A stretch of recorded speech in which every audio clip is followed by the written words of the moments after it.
we've trimmed it up a little bit there. A little bit. So. Wow, so change it up. Keep it fresh.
More than four, we got the full board.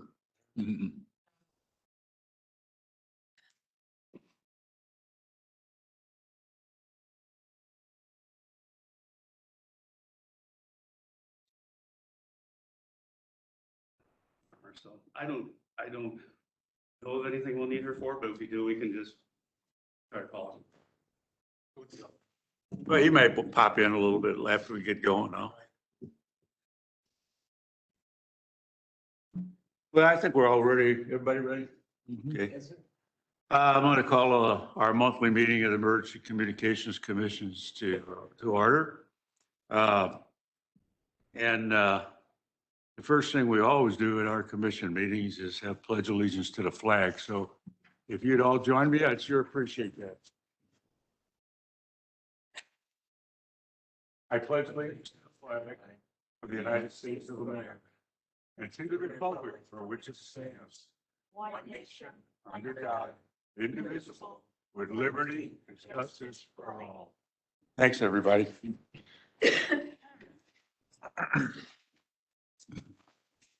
Roll call, commissioners, please.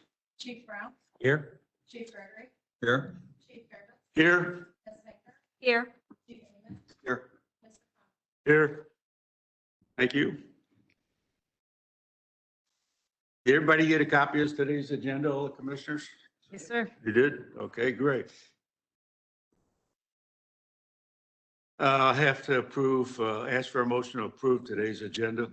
Motion to approve? Second. Okay, it's been moved and seconded to approve today's agenda. All in favor? Aye. Ayes have it. We have any public comment or anything?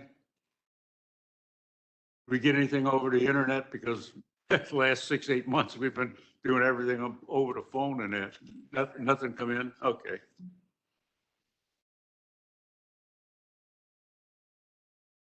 Everybody get copies of all the minutes and previous meetings and everything? Sure. Yes, sir. You got them all? Good, okay. Okay, so first thing is approval of the minutes from the November 10th meeting. Everybody have a chance to read those, and there's any omissions or changes? Make a motion to approve, sir? Second. Okay, is a motion to approve the minutes from the November 10th meeting. It's been seconded. All in favor? Aye. Those opposed? Ayes have it. Now we'll move on to reports of officers and committees. Does any of the commission members have anything they'd like to bring up that was not on today's agenda or meeting notice? Sometimes that happens. That's why we ask that. Okay, thank you. And the first one we always call on is Chief Brown for governance. Nothing to report, sir. I love his report. It's that way every month. Thanks, Greg.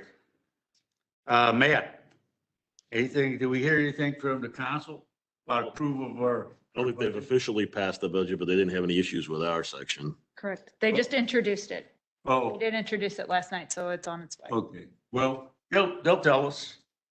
Thank you. You got anything to bring up about that? Anything about the Nope. budget or agenda? Okay. You know, it's going to be a fast meeting. I'll slow it down for you. The mic yet. Yeah, I think back in the early days, we used to have meetings that lasted 6 hours. That's 17 minute one with him. Remember that? Okay, director's report. Well, good afternoon, everybody. It's nice to see everybody in the same room at the same time. I'll just jump right in here. I'm going to try to keep it shorter than usual. A financial report, the 2,800 and 5,800 funds are in that packet. If you have any questions to any of those, either of those, it shows our expenditures up and through, I think, the 14th, so a couple of days ago. If not, talk a second about our funding. Our sales tax returns from October, which we received in December, were up about 9% over the same time last year, which COVID year, that doesn't say a lot, but it's worth noting that was our highest return in the last 6 years. So things are definitely turning around. The combination 1% wireline tax and the 3% prepaids are in your packet as well on a separate sheet. The 1% brought in a little over 48,000 for November, and we still have a December payment to come. The 3% brought in a total of 265,382 for the year. That's up about 35,000 from last year. Unfortunately, the losses from the 1%, if you look at the two of those numbers, I think it's printed on that page, we're still looking at it being down in revenue from those two taxes by about 30,000 for the year. So not really unexpected. We know the 1% continues to decline because that's the landline tax. That's all I really have under finances. I can go into the project reports. Sirens, I usually tell you that what day we tested them and what kind of test results we had. I think more importantly, this particular last couple of weeks, we had some storms last weekend, which led to us sounding the sirens for tornado warning alert 2 different times during the evening.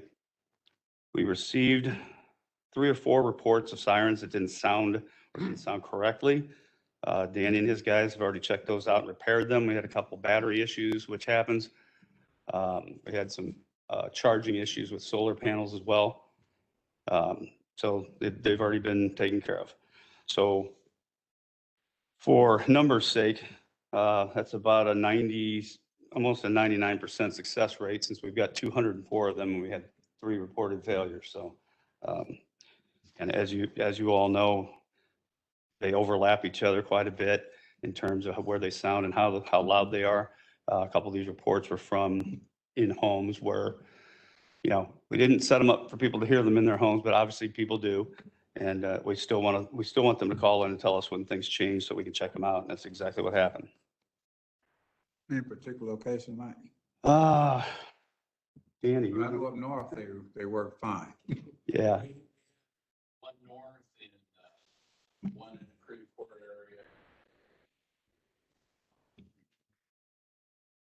So, We heard you in the city. Thank goodness. 'cause There I you go. live in the City. You didn't hear the city once here. We do get a lot of complaints from the people that are kind of ride the border and they say they don't hear them. And we're like, ours aren't designed for you to hear them, but if you do, you do. I live in High Ridge, just over the border too. And that particular night, I don't know if I told you, I heard them, and that's kind of rare for where I'm at, kind of down in a hole. Okay, so moving on from those, bulk of what's going on that's exciting is in our network division. You've heard me talk about Nokia a few times, so we've wrapped up.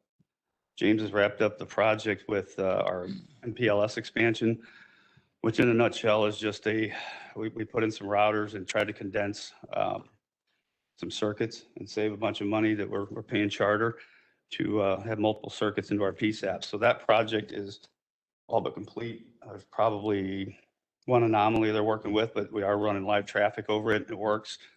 We've begun canceling circuits with Charter. So that's good news. Part of that project, Chief, is getting Genesis out there, which is the red button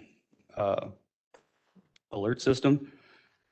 Those PCs are being worked on, being configured, and we plan to deploy them, or at least start to deploy them in January. That's the target right now. So hopefully we'll get those out come January. Going to be any kind of formalized training? Yeah. Yep. Well,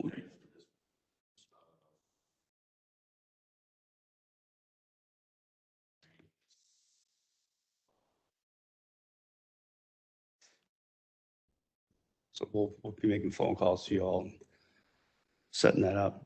How many alerts can that take at one time?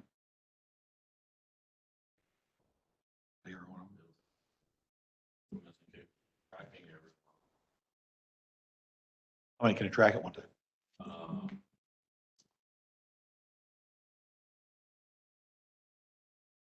equals to that question, but I would say about.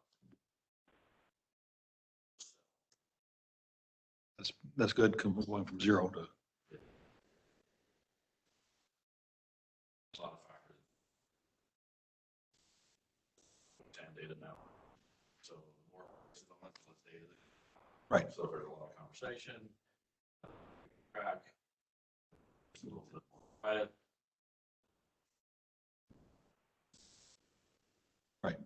We don't typically have too many at one time, but Because even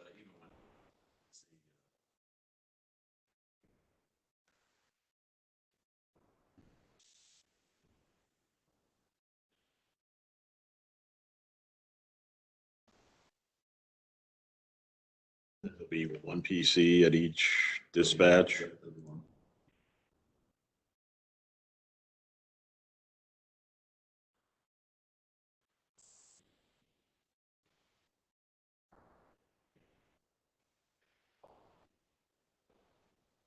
Yeah.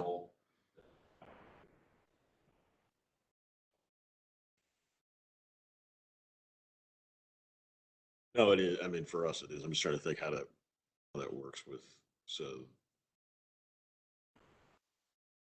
We'll make it work.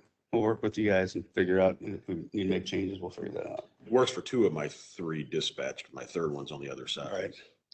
I think when we designed it, we did it with a supervisor in mind, you know, having it at that supervisor's desk and especially at this operation here, you can imagine all the people they got in that room. Can't be expanded.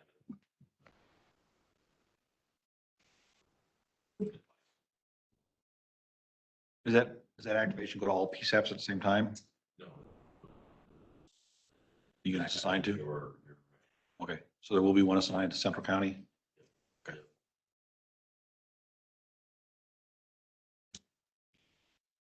Okay, two other quick notes and under our networking, we're still working with our consultant, Mission Critical Partners on having them help us issue an RFP, probably first quarter next year for some dark fiber options. Again, to just help us get away from Spectrum or Charter in its entirety. Nokia has a proposal in front of us to do some upgrades to the current microwave equipment that connects all the towers. And this is not just us, it's the whole region, you know, on this side of the river, St. Charles and Jefferson County. So we're all we're working together, but we're working independently as well to negotiate with them. And we're going to sit down with them first quarter and really pour into their quote and have some back and forth with them and see what we can do about the microwave upgrades. Other than that, I don't have anything else under the network side. The radio side, Ed and his team, they're continuing with the AES encryption upgrades that we've talked about for quite a while, touching basically every law enforcement radio out there. So right now they've completed the county and about 19 municipal police departments. We'll get complete probably by the end of this month. So there's 31 police departments still to go. He's projected to hopefully finish that project about April of next year. Outside of that,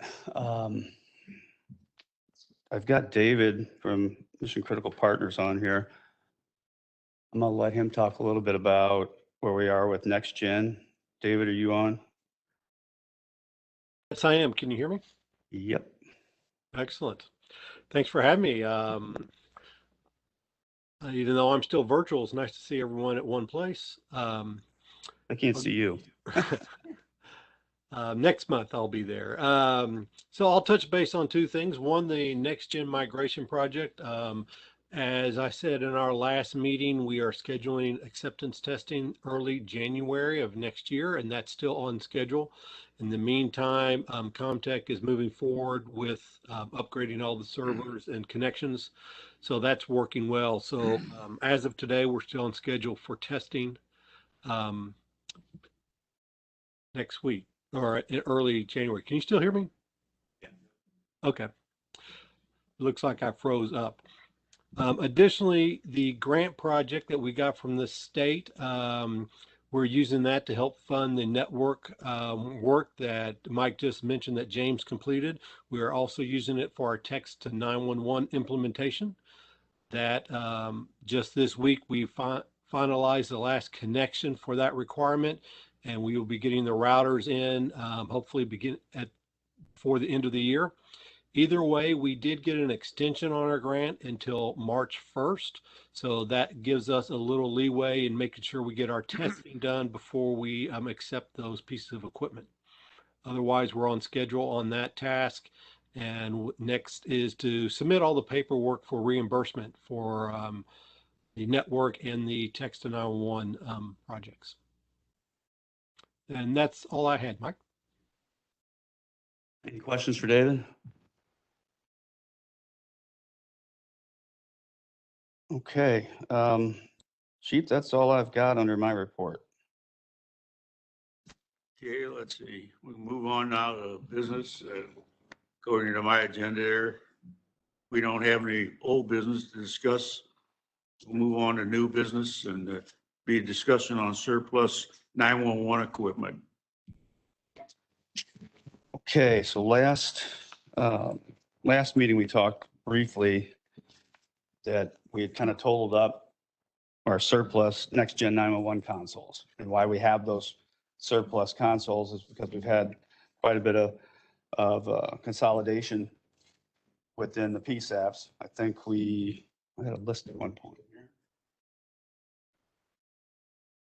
So Crestwood, Ladue, Glendale, Overland, and De Pere all consolidated in one way or another.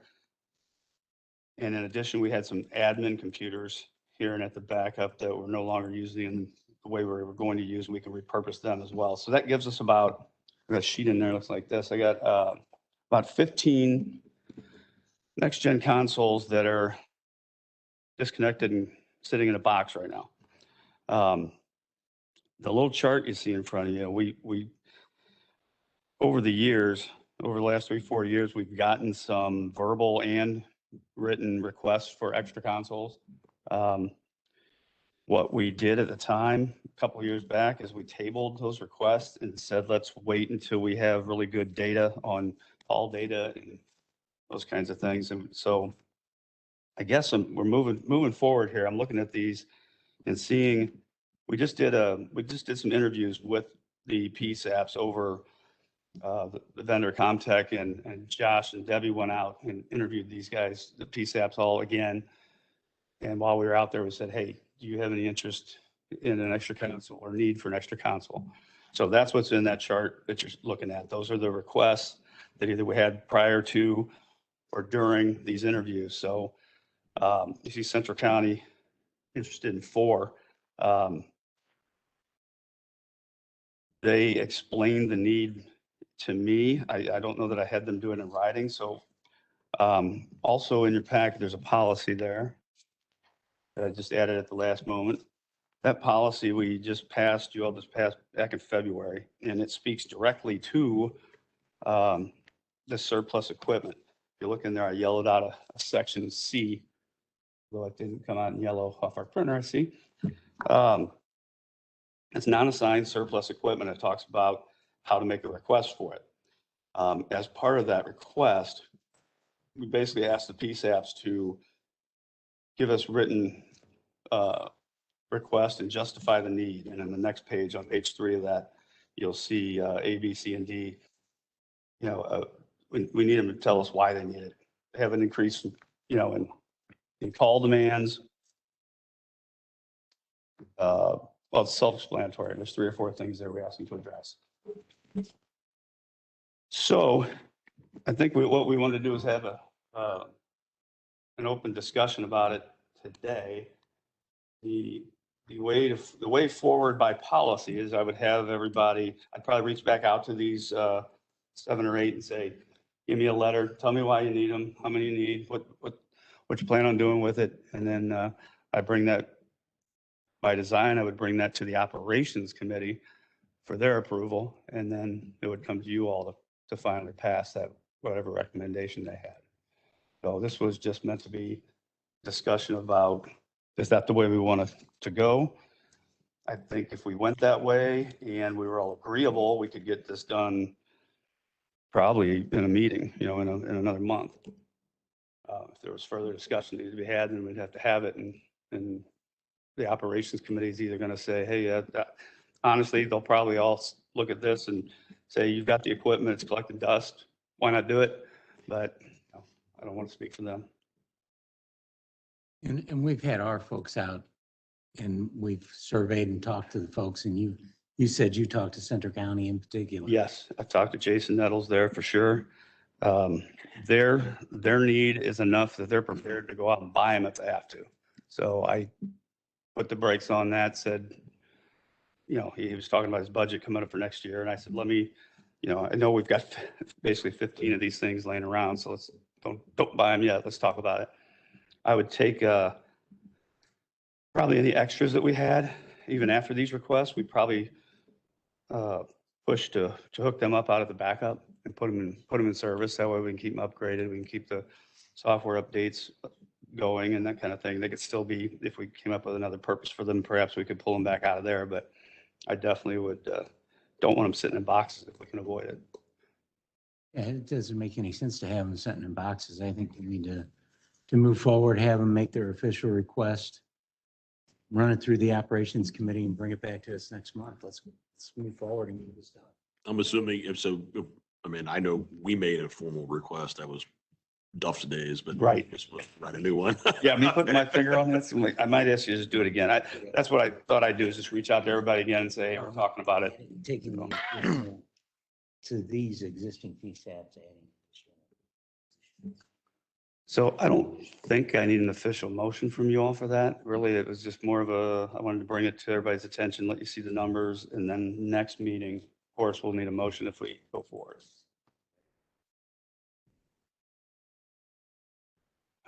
Anything I help with, Chief?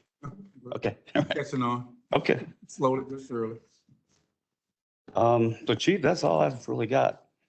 Just, I mean, just some. Does any commissioners want to bring up anything? I mean, I think we're in a half-hour meeting here.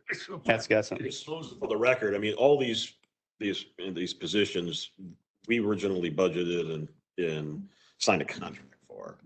So this isn't additional equipment. This is Right. equipment that we've already bought essentially. And then through the decommissioning of PSAPs, it becomes surplus.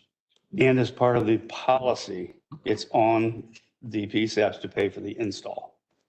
The circuitry involved, it shouldn't need any, it's going to ride over our backbone that we've got in place now.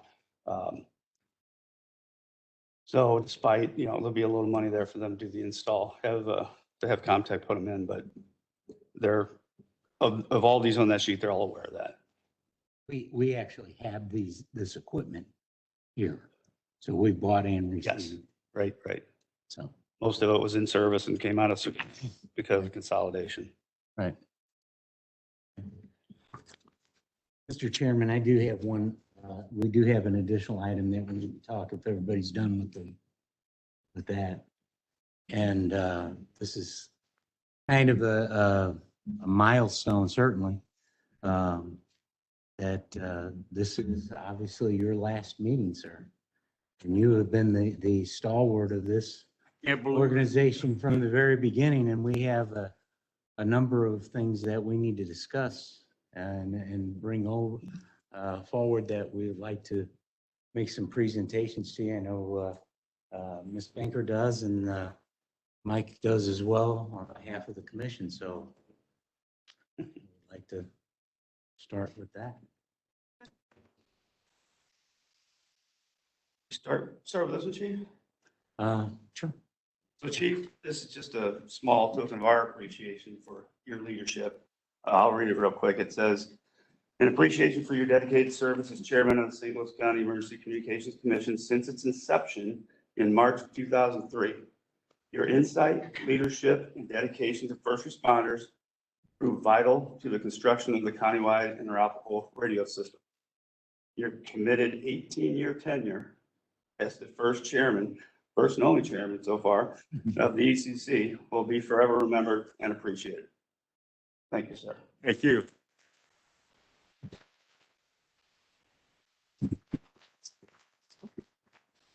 And Chief, let me hand you this proclamation here.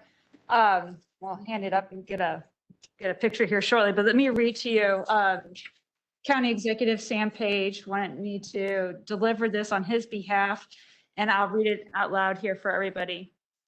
Whereas Chief William Carabas has spent over 50 years of law enforcement, and whereas Chief Carabas began his career in 1961 as a police officer in Pine Lawn, Missouri, and whereas since then, Chief Carabas served as chief of Brentwood Police Department, Pool Valley Police Department, and the University of Missouri St. Louis and St. Louis Community College at Forest Park Police Department. And whereas most recently, Chief Carabas has served as the chief of the Florissant Police Department for 10 years and has served as a member of the Emergency Communications Commission since his appointment by Buzz Westphal on March 18th, 2003, serving as the only chairperson. And whereas Chief Carabas was instrumental in getting legislation passed at the state and local level, allowing the creation of the ECC Commission in St. Louis County, and whereas on September 30th, 2015, the Communications Building was dedicated and named Chief William Carabas Emergency Communications Building. And whereas after an incredible career of service to his community, Chief Carabas is embarking on a new chapter with a well-earned retirement from the ECC. Now, therefore, I, Sam Page, St. Louis County Executive, do hereby proclaim Friday, December 31st, 2021 as Chief William Carabas Day in St. Louis County, Missouri, and extend congratulations and best wishes for a happy, healthy, and successful retirement. Thank you. Thank you very much.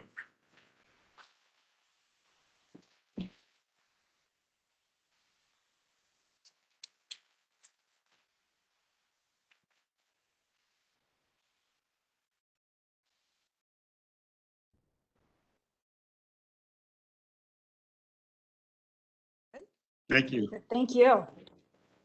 Wow, I can remember all the way back that far. We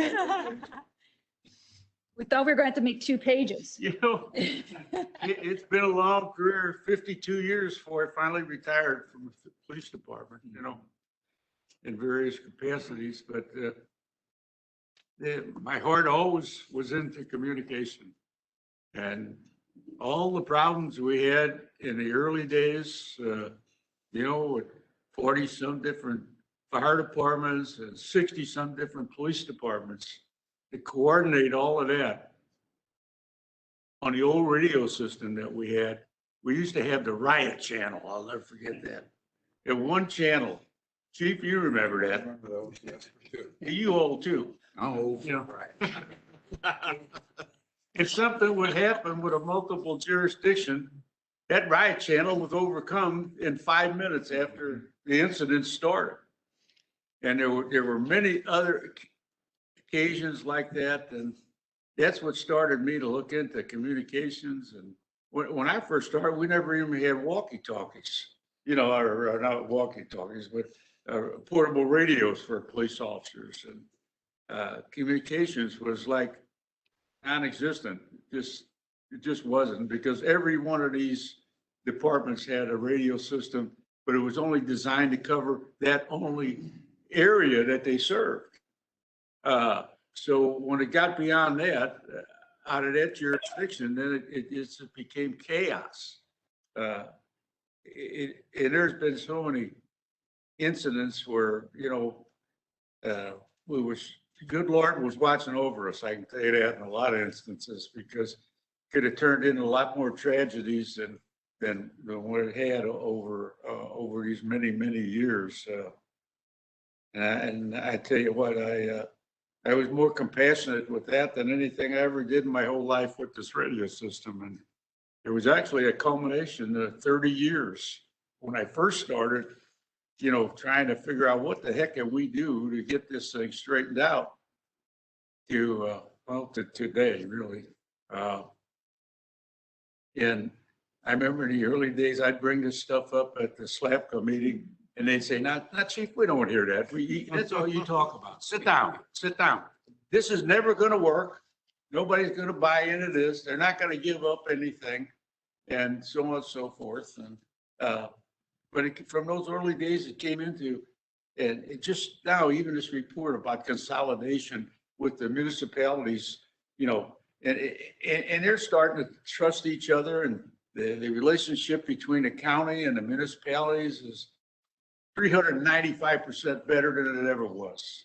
It was always good, but I mean, it was always that suspicion, you know, you had some folks saying, man, those guys act like the 800-pound gorilla, you know,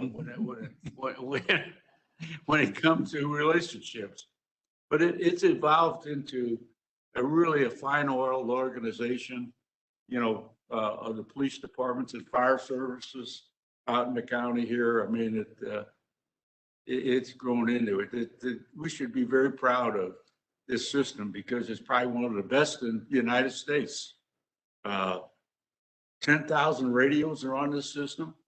Utilities are on this system, all the police, all the fire, even the emergency radio trucks that cover the highway when you break down or something.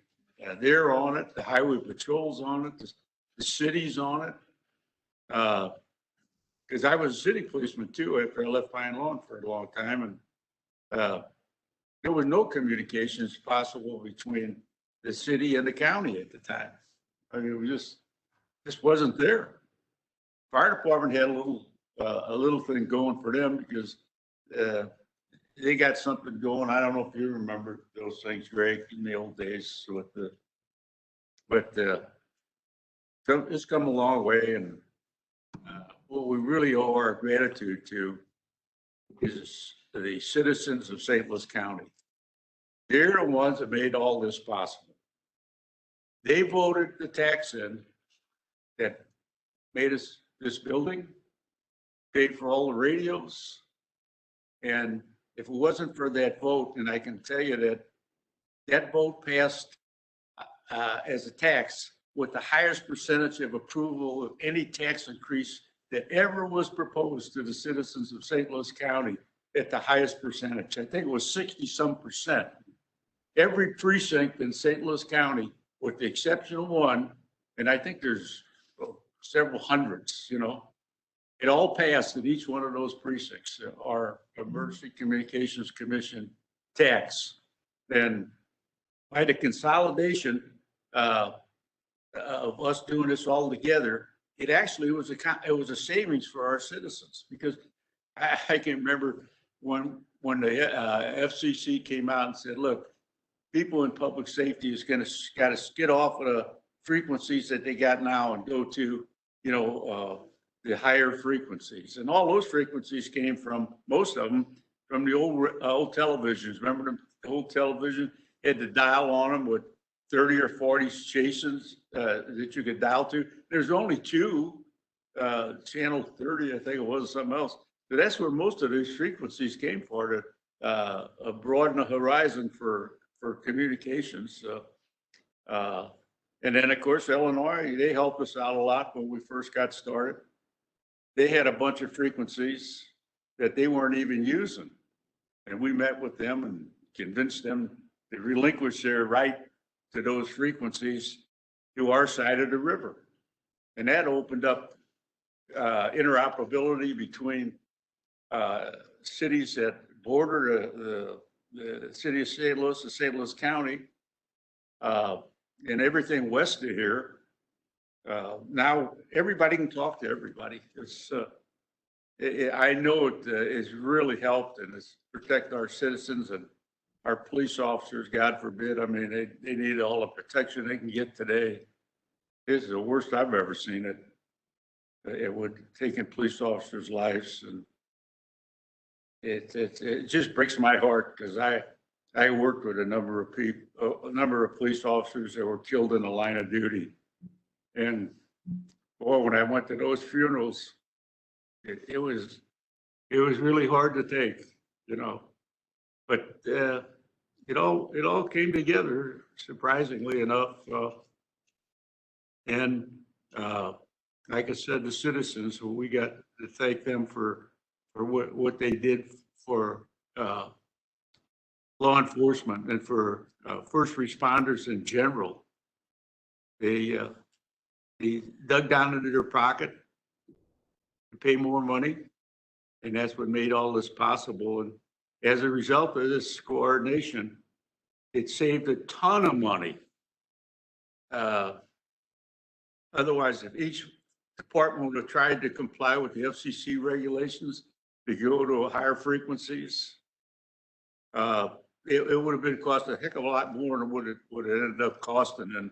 And in reality, a lot of people don't even notice, but all this cost is 10 cents on every $100 that are spent in retail purchases. 10 cents. That's all. It's all it cost them. Another dime for $100 purchase, which 1/10 of 1%.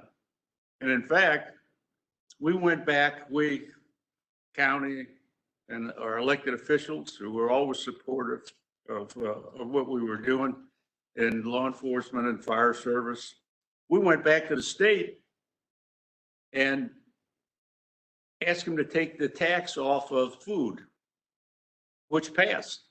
So, economically and looking after the taxpayer's dollar, I mean, we've always tried to do that, and we cooperate and share equipment with St. Charles. And as a result of that, that's a cost savings right there and an enhancement to the system. I mean, I can go on for hours. I mean, it just was a passion with me. And I think of Councilwoman Irby, who passed away recently. She was one of our staunch supporters in developing this ECC commission, and she just passed away recently. She was a friend for law enforcement, I can tell you that, and all the other officials too. I really never ran into anybody that was against what we were trying to do. And if there was some resistance, if and when you explained to them what it really was all about, then they turned over and they joined our efforts to do that, even at the state level. And boy, I'm gonna tell you, I got an education. It took 2 years to get this legislation passed, and I'd get calls at like 1 o'clock in the afternoon. They'd say, "You got to get up to the Senate or up to the House committee. The bill was filed." The politicians are supposed to know all this. Say, "Well, we're going to file a bill on the House side and the Senate side, and you got a better chance of getting the legislation passed that way." And they'd call me and say, "You got to get up here and testify before the House committee or testify before the Senate committee." That's 1 o'clock in the afternoon. And they'd say, "The meeting starts at 6 tonight." And the sessions used to be, I don't know if they still do this, but they had a session start for the winter time and one for the summertime.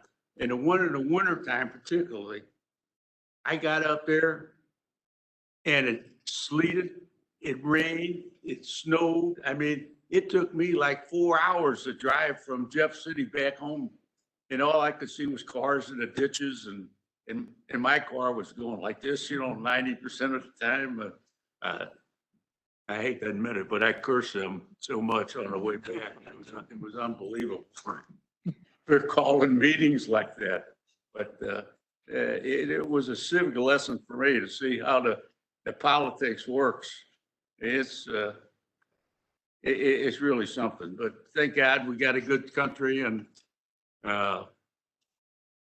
things work most of the time. Not to say that it can't be better, and strive for making it better, but it's a good place to be. And I tell you what, I raised my family here, and I was born and raised in St. Louis. And I'm telling you, I get a little emotional now, but Thank you. That's all I just said.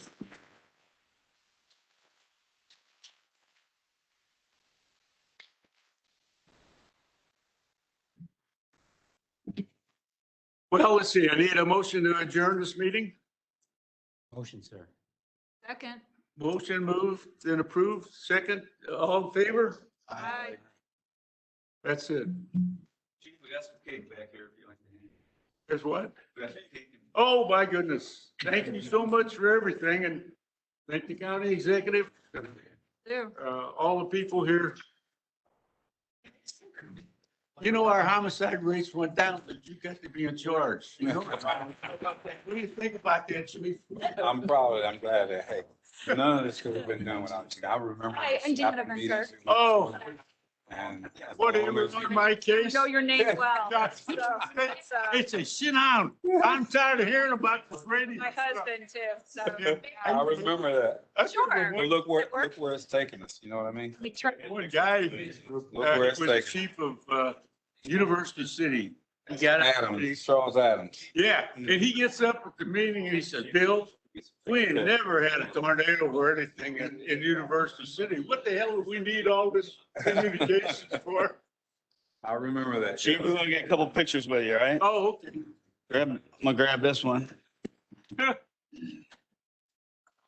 to stay out of everybody's way, so you guys, let you get everybody in here, I think. Yeah, yeah. I take up most of the space now. Okay. Everybody ready? Well, you're hiding. Yeah, see, there you go. Nice try, Matt. Off center from the logo, but I think we're okay. You want us to scoot over? Yeah, can we just Really? have groups that way? Okay, gotta go that way, chief. Move that thing out of the We way. got you. There we go. All right. Do it again. Lovely. Guys,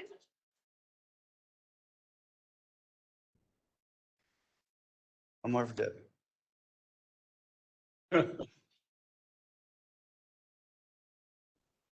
All right. I broke it.